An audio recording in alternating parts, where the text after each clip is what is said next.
Should I go up there and talk? Hello.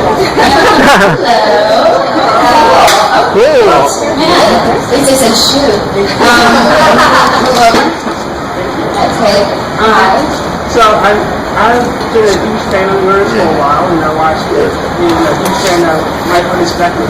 So what I want to know is what is it like to go from such a small show like Life Unexpected to become this huge star and see what the subjects you can just talk about, start about? It's a great question. I don't think it's actually any different, other than I do a lot more of the press stuff, because when you're on smaller shows, no one cares, and so you don't do a lot of press. But this has been a new experience for me, and it's great. I'm getting better at talking with people about big issues and that sort of. I'm a 25-year-old woman, and I'm trying to figure out who I am, and then being thrown out into this world. It's a little intimidating, but I'm finding my way, and hopefully just everything else stays the same. You were just 16 years ago. I know. It's weird how time flies like that when you play 17-year-olds at the age of 22, but yeah, it does fly. Can you talk about being on a big budget, big scale, big effects like Tomorrowland? What was that like? Again, it's all pretty intimidating, and I think that's just the best word for it. You try not to let the nerves, because it is very, Tomorrowland was a really expensive movie, and we had a lot of time, which was great, because money allows you to have a lot of time. So in that regard, it was easy going, and I felt like even if I did something wrong, we would have another opportunity to do it again. But it's a learning experience, no matter whatever obstacle it is. And with visual effects, special effects, that was tricky just because it was new to me. I worked on a show under the dome prior to that, and so I had a little bit of knowledge, but that scale is just beyond my mind. I can't even conceptualize some of the ideas. So it was a learning experience, and I'm still just as confused as I was when I started the movie, but now that I've seen the movie, it's a little easier to understand. So you want to be my date for the pool party later tonight? If you guys are going to be here, I so would be game for that, but I love the pool party, but I have a flight tonight. It's alright, she's staying, whatever. I thought you were... It's the flight. Fine. Since you are the star of tomorrow, Yeah. what were your expectations in the beginning of your career, and what are your expectations for the future? Well, I think, going into it, my expectation, just going into the business of entertainment, really, my expectations were always to work, and it was pretty small expectations, just in terms of the grand scheme. I just wanted to be able to be a part of movies or television shows, tell stories. Now my expectations are pretty much the same. They haven't really changed. I just want to do movies that I'm proud of, and I guess now that I've had the opportunity to do big movies like Tomorrowland and The Longest Ride, I'll have more opportunities, but you can't really expect too much because that just... Do you get starstruck when you get to work with somebody with George Clooney? Yeah, I did more so when I was like 16. I did a film called Day in Real Life, and it was the first time I had really ever worked with like celebrities or famous people, and that was extremely nerve-wracking. That was like, I couldn't even speak, which was awful because it's my job and I have to interact with these people, and I was just like really the epitome of starstruck. Now it's much easier because I've been doing it for longer, and it's just become a part of my life. Hey, Britt, I thought you were fantastic in The Longest Ride. Oh, thanks. Really great job. I like your shirt, by the way. Thank you. Thank you. It means a lot. It means a lot, honestly. I've lost my words.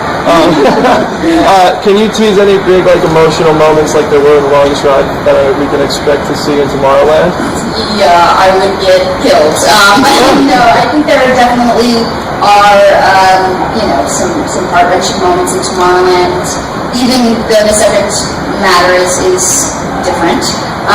But I think that's what stories, bring out in us as humans. We can relate to characters and their journeys and their experiences, and so that there are definitely some moments in Tomorrowland that got me choked up.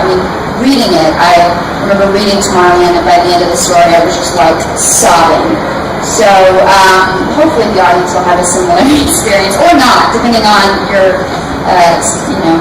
whether or not you like to cry. And since this is such a big Disney movie, and they own Marvel now, they're partnered with Marvel.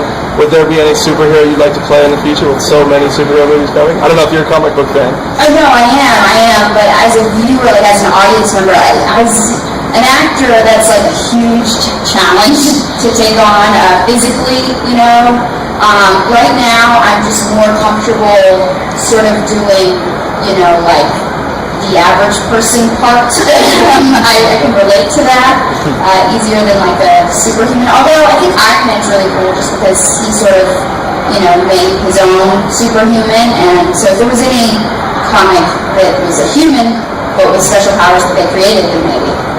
If a woman, you know, that's a requirement. What about the Tomorrowland in Disneyland? When was the last time that you played that? I was there a month and a half ago with my best friend who was obsessed with Disneyland, and she like really wanted me to go because I get perks now that I work for them. So I took her and a bunch of her friends. One last question. For some reason, yes. How do you keep a secrecy about a film like this? I mean, you read the script, so you know exactly what's going to happen.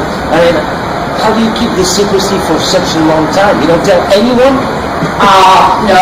I mean, you know, you sign these like papers, and Disney's a huge corporation, and I couldn't afford to be in a lawsuit with them, so I just tell, you know, like myself and my mom. She came to set, she had to sign one of those waivers, so she knows a few things. There's like certain people who came to set and visited me, and they saw a few things, and that's just enough.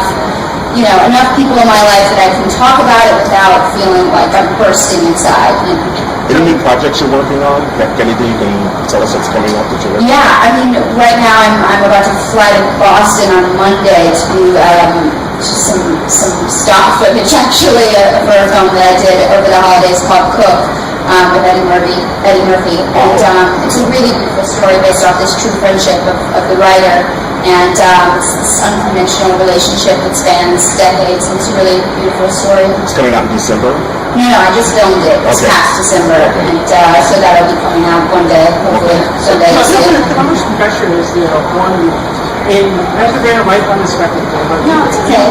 With your guest show, when you have your interviews to your comedians, what kind of pressure difference is there between the listeners and how do you handle it?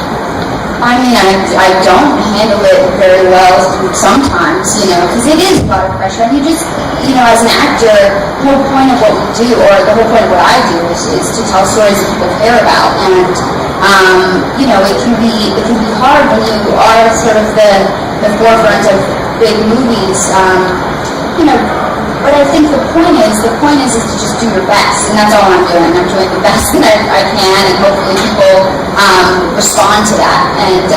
And it's been, you know, I think Life Unexpected and shows like that prepared me for this, so I'm really lucky in that way. But it's, you know, it's a journey, and I'll probably make a lot of mistakes, but hopefully they'll be trying. Thank you guys. Thank you so much. Thank you. Congratulations.